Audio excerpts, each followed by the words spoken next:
Es momento de escuchar a Cristina Vargas.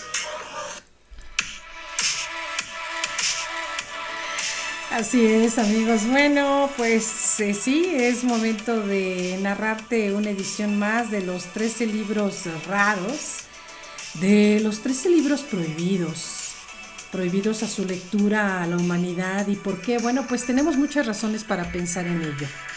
La primera de todas es que este Grimorio de San Cipriano tiene por contenido una estructura de diseño gráfico que alude a invocaciones de hechicería. Y para no meterme en forma gráfica hacia ese tipo de constelación, o sea, de rituales de magia negra, hechicería y demás, te puedo hablar de todo lo que contiene un libro que la gente que quiere saber del ocultismo, de la hechicería, de los rituales, de la magia negra, de la magia blanca quisiera saber. Inclusive, este preciado Grimorio de San Cipriano contiene inclusive las fórmulas para realizar un pacto con el diablo, rituales que hablan de hacer un tratado con Satanás para hacer un intercambio de poder de almas, evidentemente por medio de la sangre, y para ello inclusive se dan datos, se narra la existencia de unos musulmanes que habrían hecho esas citaciones con el diablo para encontrar tesoros escondidos, que a la fecha estamos hablando de más de 174 tesoros tan solo en Europa, en España, en Grecia. Todo eso está escrito en ese grimorio. Pero para llegar a ello habría que hacer esas invocaciones, habría que hacer esos rituales. Para ello habría que citarse en un aquelarre como el que hicieran de acuerdo a una parte de la leyenda que se cuenta y que más adelante te daré datos. Por lo pronto, te quiero dar el dato más importante, porque estamos hablando de San Cipriano de Antioquía y no estamos hablando en el mismo siglo de otro hombre que también se llamaba Cipriano de Cartago. ¿Qué sucede? Cipriano de Cartago sí fue un hombre muy importante, dedicado al clérigo y como escritor romano. Tuvo tantas obras relacionadas con la teología, con la filosofía, inclusive se le adjudica un tratado sobre el Padre Nuestro, involucrado inclusive en los evangelios, todo un teólogo filósofo, Cipriano de Cartago. Pero no es él, que además de todo fue un hombre que tenía gran fortuna y que sacrificó su ganado y tantas cosas para darle ayuda a la gente y dedicarse a lo que realmente le gustaba. Pero ya por demás, no hablar de Cipriano de Cartago, que no tiene nada que ver en este grimorio, porque este grimorio es de San Cipriano de Antioquía. Y tú dirás, ¿por qué le llamas San Cipriano? ¿Cómo es que un hombre que se ha dedicado al ocultismo, a la magia negra, a los rituales, a toda esa forma oscura, se hace llamar San Cipriano? La conversión ha sido muy drástica, pero también narrarla podría ser fácil.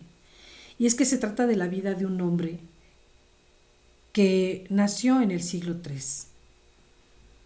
y que eso hace que se confunda con el otro. Bueno, este hombre nace en una cuna de gente ostentosa, con fortuna, con dinero, y eso le da poder y le permite dar viajes, hacer viajes a Grecia, a Egipto, a la India, y en todas esas escenas él habrá de ejecutar la magia.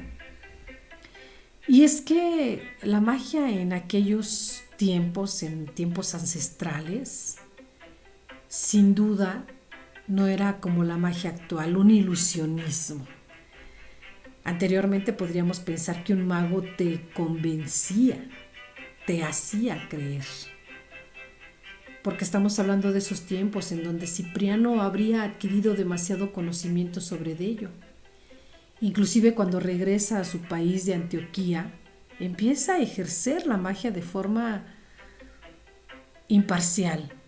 Empieza a vivir todos esos dotes y a proclamarse en su pueblo, a tener seguidores y seguidores y seguidores.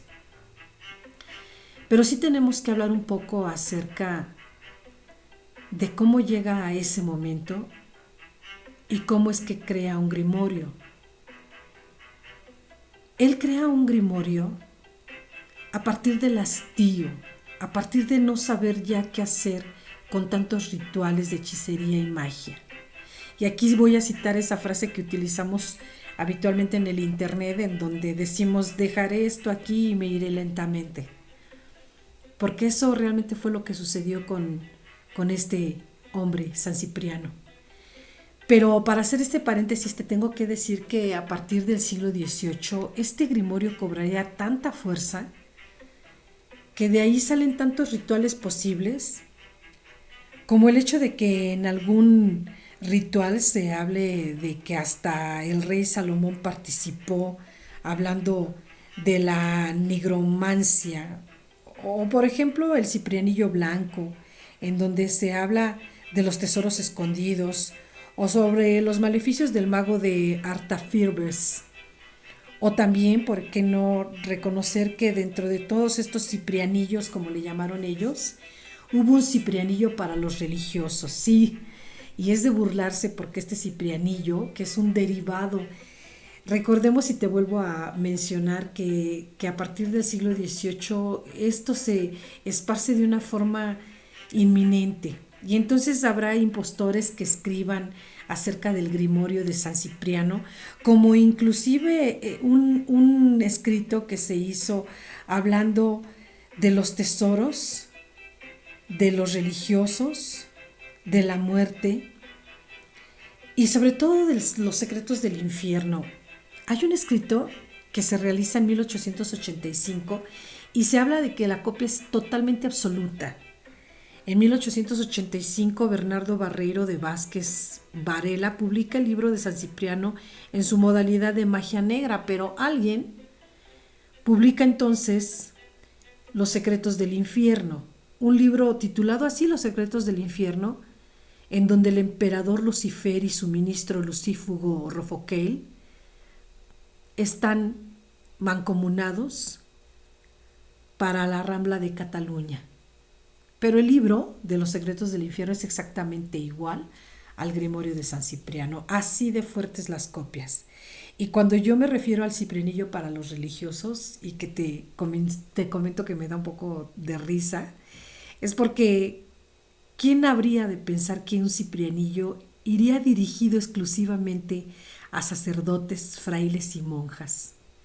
¿Cómo puede ser que a principios del siglo XIX se haya editado este ciprianillo exclusivamente a ellos, con la idea de que algunas frases tengan beneficio para los feligreses, decían ellos, para curarlos del mal de ojo, para protegerlos de la adivinación, de la cartomancia, de la astrología, según el argumento de los sacerdotes, frailes y monjas? Así es como creció este gran grimorio. ¿Cómo es que se convierte en el millonario de San Ciprián, o en la edición de la Rabina Veneciana, o en los secretos del infierno? Pues es la forma en la que ha crecido tanto este grimorio, que empieza a proclamar su existencia por todos lados. Pero nos vamos a regresar a la vida de este hombre, de Cipriano, que cumple 30 años y es todo un maestro de la magia, del ocultismo. Y ahí decían que Cipriano habría de estar cansado, hastiado. Y entonces en algún momento lo que hace San Cipriano es preguntarle a los propios demonios: ¿habrá una mujer para mí? ¿Habrá una mujer?, le pregunta el propio Cipriano a los demonios. Bueno, pues por ahí platican que durante su juventud Cipriano pudo haber sido iniciado en los misterios de Mitra o tal vez pudo haber llegado a otros lugares como a los misterios eleusinos. Inclusive estuvo proclamándose con instrucciones de astrología y numerología, llegando a Alejandría con sus conocimientos, es decir, de Alejandría a Salamanca y a cualquier parte del mundo, pero siempre regresaba a Antioquía. Al cumplir los 30 años, la leyenda cuenta que un día se le acercó un joven llamado Agladio o Ágladas, y este joven le preguntó por su vida personal. Le solicitó concederle el amor de una joven hermosa y virgen llamada Justina. ¿Cómo? Claro, Justina existía, pero sería el amor de Cipriano. Este hombre en realidad se le aparecería y le daría ese dote, enamorarse de una mujer llamada Justina. Sería hija de Edesio y Cledonia. Y realmente eso que toda su vida de San Cipriano cambiara, porque a partir de Justina empieza él a dosificar su mente y a sentirse libre de tanta hechicería, de tanta magia. Inclusive platican que la familia de Justina es la que lo induce de alguna forma a conocer del catolicismo, de la fe en Dios. Y es que Cipriano estaba fastidiado de lo que había vivido, porque en algún momento, y ya cómplice de Justina, la leyenda platica que se fueron a vivir a una cueva y habrían presenciado sacrificios humanos. Había crecido tanto, se había proliferado tanto la magia de Cipriano, que la gente estaba ejecutando sacrificios en animales y en humanos. Ahí es cuando llega el hartazgo de Cipriano y ahí es donde toma la mano de Justina y empiezan a acercarse a la religión, a la fe en Dios, de alguna forma renunciando a todo ese pasado que lo estaba agobiando. Pero el mal tendría que aparecerse en algún momento, o su realidad lo tendría que alcanzar de nueva cuenta. Y sucede que en algún momento, cuando Cipriano ya está dedicado a la fe en Dios, habría un emperador que se acercaría de forma indirecta, digamos, porque este emperador Diocleciano todavía no ubicaba el paradero de Justina y de Cipriano cuando les habría de pedir algo extra. Y sí, ahí empieza la persecución. Mientras tanto, Cipriano y Justina habrían logrado todo su cometido. Habrían tenido tiempos felices, muy felices, pero no como pareja, simplemente como cómplices, porque es Justina la que lo lleva a ser primero un diácono y después crecería a ser un sacerdote y después crecería a llegar a ser el obispo de toda esa localidad. Y ya siendo el obispo, empieza la persecución aún de la mano de Justina. Empieza la persecución por parte del emperador Diocleciano, que le exige a Cipriano un sacrificio humano para tener fortuna, riqueza y fama. Por ahí se habla de que ofrecía sacrificios a Apolo en la ciudad de Nicomedia. Y es entonces cuando los consejeros le informan que Cipriano ya no se dedica a eso. Le dicen que predicaba la existencia de su único Dios, afirmando que los otros dioses ya eran demonios para él. Entonces viene el enfado del emperador Diocleciano y desafortunadamente, después de una larga travesía y de esa persecución, Cipriano y Justina fueron conducidos al tribunal de Capadocia, donde se negaron a renunciar a su fe. Y después de estar en esos tribunales de Capadocia, afirmando que solo existe un Dios verdadero y que ellos serán y siempre serán cristianos, el juez los condena a ser azotados primero, despellejados después, y después por parte de un dios llamado Atanasio, convence al juez para que sean llevados a la muerte. Antes de que se consolidara ese momento, les hicieron arrojar una marmita con agua hirviendo. Según la leyenda, en esa ocasión no sufrieron quemaduras, debido pues al milagro de Dios y a lo que se estaban dedicando. Sucede que este hombre no perdona a Cipriano.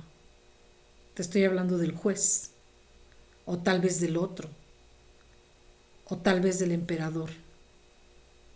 Pero Cipriano y Justina no son perdonados. Son enviados a Nicomedia para que el emperador decidiera la forma en la que tendrían que ser justiciados, llevados a la muerte. Y es en el año 304 cuando este emperador Diocleciano ordena que Cipriano y Justina sean decapitados a la orilla del río Galo. Dicen que en el momento de la ejecución, un cristiano llamado Teoctiso corrió a abrazar a Cipriano, a darle las gracias por lo que había hecho. Pero lamentablemente fue ejecutado también.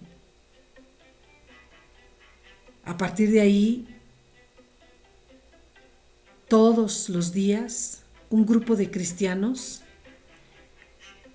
trasladan el cuerpo de Cipriano para buscar un lugar donde depositar sus huesos. Al principio se dice que fueron trasladados a Roma. Después los llevaron al cuidado de una dama cristiana llamada Rufina. Al final, años después, los restos fueron llevados a la iglesia de San Juan de Letrán y yacen ahí los huesos de San Cipriano y Justina. ¿Podría ser todo esto lo que sucede y lo que emana una realidad? Pero también puede ser algo maravilloso, la conversión de un hombre que se ha dedicado al ocultismo, a la magia, a los rituales, pero que ha conseguido el perdón de la sociedad. Pero ahora se sabe, finalmente, que San Cipriano es venerado en todos lados. Y además de esa veneración y celebración litúrgica, empieza a aparecer la fiesta de San Cipriano, en donde toda la gente lo que busca al leer todos sus libros, que han sido ya derivaciones del original, lo que buscan es curarse de las brujerías, del mal de ojo, de los hechizos que les hacen otras personas. Así de poderoso el grimorio de San Cipriano.